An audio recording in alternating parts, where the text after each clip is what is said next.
Morality matters a lot, more than the attention we give it, especially the inattention of those who have strong moral passions, folks who worry that they're not good enough and therefore strive to be more loving, kind, caring, honest, generous, tolerant, loyal, whatever. Folks who obsessively aim to attach themselves to the named virtues and avoid the named vices. The kind of people who wince when accused of being unkind, uncaring, or disloyal, or whatever, like it's evidence of their immorality. Maybe you're like that. Lots of us are. Paradoxically, the morally ambitious don't give morality the attention it deserves. Here I'll show how that kind of passionate striving to embody the named virtues and skirt the named vices is the road to absolute hypocrisy, stunting moral growth by oversimplifying the moral challenge. Okay, so you really want to be good, not bad. You wince when someone says you're uncaring and soothe when someone says you're caring. See, you're trying to collect all the virtue cards and abstain from all the vice cards. Really trying. So you go broad, avoiding anything that implies vice. You wince when someone accuses you of being angry, jealous, or stubborn. If a word sounds in any way pejorative, you want nothing to do with it. Other people get angry and jealous, stubborn, not you. So how's it going? It feels okay, but isn't really. You end up with conflicts between the cards. For example, you want to be kind and honest since they're both virtues. But since they're often at odds, like when you honestly think things that people would consider unkind, you have to choose. But you won't. You won't even notice the trade-off because for you, what matters is collecting virtue cards and avoiding vice cards.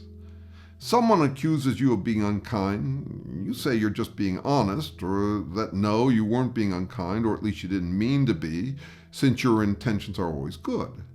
Still, it eats at you a bit because they still say it was unkind and you don't want to collect that card. So you come up with ways to deflect it. You say they're unkind for calling you unkind, or you redefine unkindness in a way that doesn't include you. Whatever helps you get rid of that vice card. Sure, you'll say you're open to criticism, that you have integrity, are always open-minded, always learning, but that's because those are virtue cards. Collect them all. You can't afford to be introspective.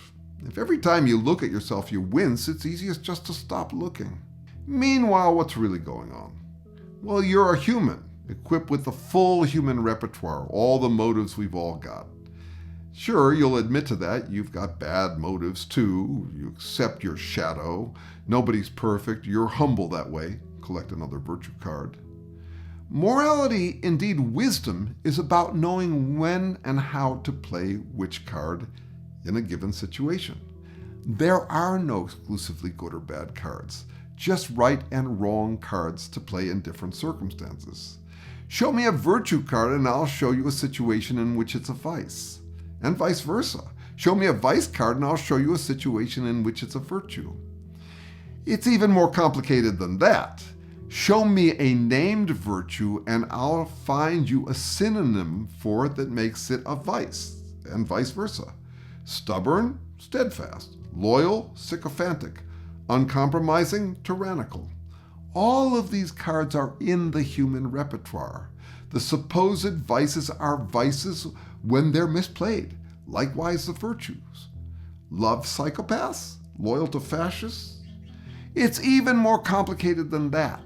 Love, caring, and loyalty denote strong preferences for someone or something. Preferences are always relative. The more you love something, the less you love other things. Indeed, the more you love something, the more you hate its opposite. If you love your kids, you'd hate to see them hurt. The more you love justice, the more you hate injustice. Turn that love card over. It's got hate on the other side of it. But you don't think of it that way. You don't really think. You feel. You just collect love, caring, loyal cards. You wince and deflect when someone calls you unloving, uncaring, or disloyal. Sure, you can pretend you love and care about everything and are loyal to everyone. Those are virtue cards, and you want them all. By making morality all about collecting virtue cards and rejecting vice cards, you become a hypocrite. Maybe your anxiety grows along with your hypocrisy, but there's a solution for that. There are these exclusive clubs looking for members. They have lifestyle brand names and ritual activities, but also ritual ornamentation, things you can wear and put up around your house that prove you're a member of one of these exclusive clubs. The clubs promise an unlimited bounty of good cards and no bad cards. Join the club and you will be officially loving, kind, caring, honest, generous, tolerant, loyal, whatever, to whom it's not specified, which is great for you. You can say you love everyone as a member of this exclusive club, but really those virtues are all directed within the club. You're loving, kind, caring, honest, generous, tolerant, and loyal to the club and its members. And since prioritizing your club is relative, you're less loving, caring, and loyal beyond the club. Except that now, as a member of your exclusive club, you enjoy tossing those vice cards down at all of the people who aren't in it. You're loyal to the club. They're disloyal to it and therefore bad, unworthy of the club. That's how moral striving fails to address the true questions of morality. When to play which cards, none of them exclusively good or bad. And results in stunted moral growth. Failure to cultivate the quest for the wisdom to know the differences that make a difference to when and how and why you should play which card in your human repertoire. The moral of the story: stop wincing when accused of having responses in the common human repertoire. Stop to think about whether you use the right response for the circumstances.